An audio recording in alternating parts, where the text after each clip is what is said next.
दोस्तों नमस्कार। दोस्तों मेरा नाम है धर्मवीर जारवाल और ये है श्रीमान अरविंद केजरीवाल। जैसे कि आप सभी जानते हैं आम आदमी पार्टी के मुखिया हैं और दिल्ली के मुख्यमंत्री हैं।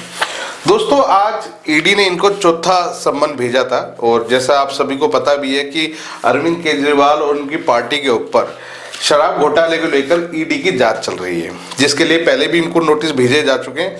2 बार तो उन नोटिसों को लेकर ये ईडी के सामने पेश भी हुए हैं और बाकायदा इनसे पूछताछ की गई है, परंतु तीसरे और चौथे नोटिस मिलने के बाद ये अब इन्होंने ईडी के सामने पेश होना बंद कर दिया है। आज चौथा नोटिस मिला था जिसके लिए ये गोवा चले गए, बट ये ईडी के सामने नहीं गए। अब इनका ये गोवा क्यों गए हैं आपको वो भी बताएंगे। दोस्तों इन्होंने आज इस पूरे नोटिस और इस पूरी घटना को लेकर एक वीडियो, एक प्रेस रिलीज भी की है, मीडिया से भी बातचीत की है और एक वीडियो जो है वो सोशल मीडिया में बहुत वायरल हो रही है। ये वो वीडियो है और इस वीडियो में क्या कुछ कहा केजरीवाल ने वो हम आपको सुनवाएंगे। पहले मैं आपको बताता हूँ इस वीडियो के साथ उन्होंने लिखा क्या है। उन्होंने लिखा है कि ये चारों नोटिस कानून की नज़रों में इनलीगल हैं, इनवैलिड हैं। क्यों इनलीगल हैं? ऐसे नॉन स्पेसिफाइड जनरल समन कोर्ट में निरस्त कर दिए जाते हैं, क्वैश कर दिए जाते हैं। ये तो हुई टेक्निकल बात। 2 साल से जांच चल रही है, तमाम गवाहों को मार मार कर झूठे बयान करवा दिए, लेकिन भ्रष्टाचार का 1 भी रुपया इनको नहीं मिला। कोर्ट ने भी कितनी बार इनको फटकार लगाई लेकिन कुछ नहीं हुआ। लोकसभा से 2 महीने पहले ही क्यों गिरफ्तार करेंगे? ये एक राजनीतिक षड्यंत्र है जिसका उद्देश्य बस इतना है कि केजरीवाल को लोकसभा चुनाव में प्रचार ना करने दिया जाए। दोस्तों ये वीडियो जब से सोशल मीडिया पर अपलोड हुई है, ये वीडियो में जमकर लोग अरविंद केजरीवाल और उनकी पार्टी को ट्रोल कर रहे हैं। क्या कुछ कह रहे हैं लोग वो भी आपको बताएंगे। पहले एक एक करके इन मुद्दों पे हम लोग बात करते हैं। और दोस्तों कहीं अगर कोई ऐसी चीज़ों जो आपको लगे कि हम लोग शायद गलत बता रहे हैं आपको, तो मेरी दरख्वास्त है आपसे कि आप हमें कमेंट्स करके ज़रूर बताएं और अपनी उस गलती को हम ठीक करने की कोशिश करेंगे। तो एक एक मुद्दे पे बात करते हैं। जैसे कि इन्होंने लिखा कि 2 साल से जाँच चल रही है, तमाम गवाहों को मार मार कर झूठा बयान करवा लिए गए हैं, लेकिन भ्रष्टाचार का 1 भी रुपया इनको नहीं मिला। कोर्ट ने भी इनको कितनी बार फटकार लगाई है। चलो मान लेते हैं ये ठीक कह रहे हैं, 2 साल से जांच चल रही है और गवाहों को मार पीट कर इनसे झूठे बयान लिए जा रहे हैं। तो दोस्तों मैं आपको बता दूं कि अगर 2 साल से जांच चल रही है तो इनके जो मनीष सिसोदिया है, संजय सिंह है, जो कि गिरफ्तार किए गए हैं, अगर उनके खिलाफ कोई सबूत नहीं है तो इनके जो बड़े बड़े वकील हैं जो एक एक हेयरिंग के लाखों रुपए लेते हैं, वो मनीष सिसोदिया और संजय सिंह की जमानत क्यों नहीं करा पा रहे हैं, या कोर्ट इनको जमानत क्यों नहीं दे रहा है। ये तो दिल्ली के मुख्यमंत्री है और मनीष सिसोदिया और संजय सिंह ये दोनों एक मंत्री हैं, दिल्ली के मंत्री हैं ये लोग, और कोर्ट इनकी जमानत क्यों नहीं दे पा रहा है। ये बड़ी हैरान कर देने वाली बात है, क्योंकि एक तरफ तो आप कहते हैं कि इनके खिलाफ कोई सबूत नहीं है, दूसरा कोर्ट इनको जमानत नहीं दे रहा है। इसका मतलब कहीं ना कहीं आप कोर्ट पे और कानून पे, प्रशासन पे एक सवालिया निशान खड़ा कर रहे हैं कि शायद हो सकता है कि हमारी कोर्ट जानबूझकर इनको जमानत नहीं दे रही है, या एक कोर्ट की कानून की प्रक्रिया पे भी एक सवालिया निशान लगा रहे हैं। ये अपना आप एक बड़ी हैरान कर देने वाली बात है, क्योंकि अब इनको कानून पर भी विश्वास नहीं रहा है। दूसरी बात ये कह रहे हैं कि भैया लोकसभा चुनाव से पहले ही इनको गिरफ्तार करेंगे ताकि केजरीवाल जी प्रचार ना कर सकें। तो दोस्तों आपको ये बता दूं, अभी पिछले साल चुनाव हुए थे और 4 राज्यों में चुनाव हुए थे, जिसमें राजस्थान, छत्तीसगढ़, मध्य प्रदेश, यहाँ पे चुनाव हुए और वहाँ अरविंद केजरीवाल जी ने भी अपना कई खूब जमकर प्रचार करा। पर हुआ क्या आप भी जानते हैं, अधिकतर सीटों पे इनकी जमानतें जब्त हो गई हैं, कहीं पर भी इनको एक भी सीट नहीं मिल पाई है और हर जगह ये सिर्फ हारे हैं। तो अगर केजरीवाल को प्रचार से रोकना होता तो ये ईडी अब वेट क्यों करती है, पहले पिछले साल इनको गिरफ्तार कर सकते थे चाहते तो। दोस्तों कुछ खबरें ऐसी भी उड़ती हुई सामने आ रही हैं, सूत्रों के माने तो कुछ ऐसी भी खबरें सामने आ रही हैं कि अरविंद केजरीवाल जी इस तरह की वीडियो डाल के और इस तरह के बयान देकर जो इनके समर्थक हैं उनको धीरे धीरे करके भड़का रहे हैं।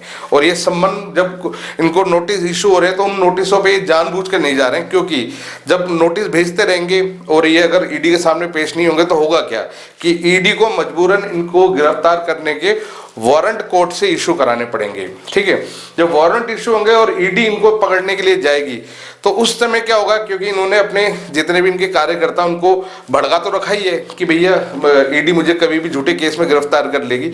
तो जब ऐसी स्थिति आएगी कि ईडी उनको गिरफ्तार करने के लिए जाएगी तो हो सकता है कि आम आदमी पार्टी के कार्यकर्ता एक दिल्ली में दंगा फसाद मचा दें, और ऐसी घटना होना स्वाभाविक है, क्योंकि अगर उनके कार्यकर्ता जब शुरू से अरविंद केजरीवाल जी इन चीज़ों को बता रहे हैं कि मुझे फंसाया जा रहा है, मुझे फंसाया जा रहा है, तो हो सकता है कि जब कल को ईडी जब ये पेश नहीं होंगे कोर्ट में, अगर इनको एक इंक्वायरी के लिए, जांच के लिए बुलाया जाएगा और अगर एक उनके ईडी के सामने पेश नहीं होंगे तो मजबूरन उनकी गिरफ्तारी का वारंट ईडी को कोर्ट से लेना पड़ेगा। और जब गिरफ्तार करेंगे तो ये स्वाभाविक सा है कि इनके कार्यकर्ता उसको रोकने के लिए वहां आएंगे। तो दिल्ली में ये संभव है और हो भी सकता है ऐसा कि शायद एक ऐसी स्थिति बन जाए कि वहां पे बहुत सारे दंगे फसाद देखने को मिलें। तो हो सकता है कि अरविंद केजरीवाल जी, इनकी पार्टी ने कुछ ऐसा कुछ सोच रखा हो, या ऐसा कुछ हो भी सकता है। मीडिया में बात माने तो ऐसी अफवाहें फैली भी हुई है कि शायद हो सकता है इस तरह की घटना कोई घटित हो सके।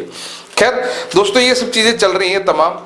सबसे बड़ी मुद्दे की बात यह है कि जो अरविंद केजरीवाल जी हैं ये दिल्ली के मुख्यमंत्री हैं, और एक मुख्यमंत्री होना कोई एक छोटी पोस्ट नहीं है, एक छोटा पद नहीं है, एक बहुत बड़ा पद है। और खासतौर से देश की राजधानी का मुख्यमंत्री होना अपने आप में बहुत बड़ी बात है।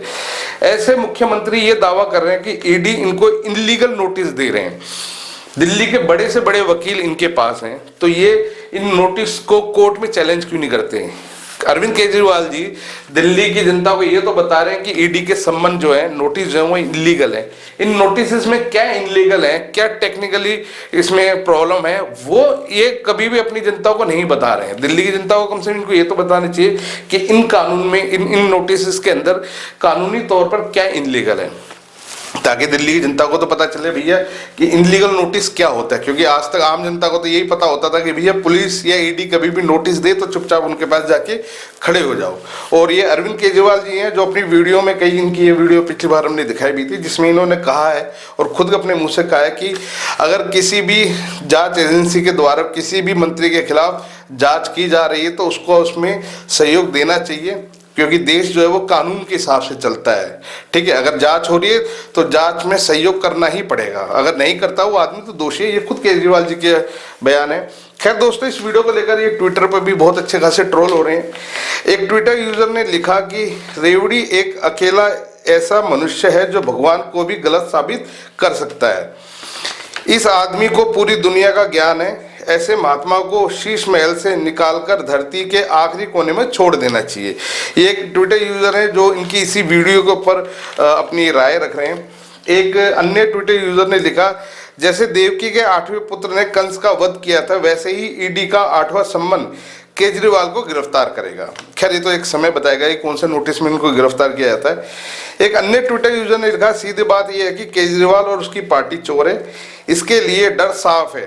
केजरीवाल के मुंह पर आप देख सकते हैं उन्होंने क्या कुछ बनाया है और क्या लिखा है। खैर दोस्तों, ये उनकी अपनी राय है। एक अन्य ट्विटर यूजर ने बड़ी अच्छी बात लिखी है कि पहला नोटिस 6 महीने पहले आया था, तब कौन सा नोटिस था? कोर्ट बोल चुका है संजय सिंह के खिलाफ ठोस सबूत हैं। कोर्ट तो रेप का केस भी क्वैश कर देता है। इसका मतलब क्या हुआ? किसी का रेप हुआ तो वो केस नहीं करेगा। रोज नया नाटक करने से अच्छा है कि ईडी को सहयोग करें और कोर्ट से नोटिस क्वैश करा लें। ये बिल्कुल टेक्निकल बातें उन्होंने लिखी हैं, बिल्कुल सही बात है कि अगर आपको लगता है कि ईडी जो सम्मन दे रहा है वो कानूनी तौर पर सही नहीं है तो आप उसको कोर्ट में लेके जाएं और बाकायदा ईडी के खिलाफ एक शिकायत करें कि भैया ये गलत तरीके से नोटिस भेजकर दिल्ली के मुख्यमंत्री को बुला रहे हैं। ये अपने आप में बहुत बड़ी बात है। तो दोस्तों, ये वीडियो में केजरीवाल जी ने क्या कहा हम आपको सुनवाते हैं, और इस वीडियो के बारे में खास तौर से अरविंद केजरीवाल के बारे में आपकी अपनी क्या राय हमें कमेंट्स करके जरूर बताएं। साथ में ये भी बताएं कि क्या ईडी के जो नोटिस भेजे जा रहे हैं वो दरअसल में सच में आपके हिसाब से गलत हैं, और क्या अरविंद केजरीवाल को ईडी के इन नोटिस पे, इन संबंध पे अपना ईडी के सामने पेश होना चाहिए या नहीं होना चाहिए, या इनको कोर्ट में चैलेंज करना चाहिए। इन सब चीज़ों को लेकर आप क्या सोचते हैं दोस्तों, हमें कमेंट्स करके जरूर बताएं। फिलहाल आप इनकी ये वीडियो देखिए और आपकी जो भी राय हो आप हमें कमेंट्स करके जरूर बताएं। धन्यवाद। ईडी ने मुझे चौथा नोटिस भेजा है, उसमें उन्होंने कहा था कि आप 18 या 19 में से किसी भी तारीख को आ जाइए। ये जो चारों नोटिस मुझे भेजे गए हैं ये कानून की नज़रों में इलीगल हैं, इनवैलिड हैं। ऐसे notice general non specific notices पहले जब भी भेजे गए ईडी के द्वारा उनको कोर्ट्स ने निरस्त कर दिया है, क्वैश कर दिया है, इनवैलिड और इलीगल डिक्लेयर किया है। ये नोटिस क्यों इलीगल है इसको मैं कई बार ईडी को लिख के भेज चुका हूँ, लेकिन ईडी इसका जवाब नहीं दे रही। ये तो हो गई टेक्निकल बात, लेकिन ये नोटिस एक राजनीतिक षड्यंत्र के तहत भेजे जा रहे हैं। ये जांच 2 साल से चल रही है, 2 साल में इनको कुछ नहीं मिला। कई कोर्ट्स इनसे बार बार पूछ चुके हैं भाई कितने पैसे की रिकवरी हुई, कोई सोना मिला, कोई जमीन के कागज मिले, कोई पैसे की रिकवरी हुई, कुछ कैश मिला, कहीं कुछ नहीं मिला। झूठे सच्चे आरोप, लोगों को मार मार के झूठे सच्चे बयान लिए जा रहे हैं। 2 साल से जांच चल रही है। लोकसभा चुनाव के 2 महीने पहले अचानक मुझे नोटिस देके क्यों बुलाया जाता है? चारों तरफ बीजेपी वाले घूम घूम के कह रहे हैं केजरीवाल को गिरफ्तार करेंगे। बीजेपी वालों को कैसे पता मेरे को गिरफ्तार करेंगे? क्योंकि बीजेपी ईडी चला रही है। तो मुझे अभी गिरफ्तार क्यों करेंगे लोकसभा चुनाव के पहले? क्योंकि वो नहीं चाहते कि लोकसभा चुनाव में मैं प्रचार करूं। तो बेसिकली इस पूरी कवायद का ये सम्मान और ये जो सारी कवायद है, इसका मकसद केवल ये है कि केजरीवाल को लोकसभा चुनाव के पहले गिरफ्तार करके उसको चुनाव में प्रचार करने से रोको। केवल ये इनका मकसद है। तो मैंने आज उनको जवाब दिया है और आगे देखते हैं क्या होता है।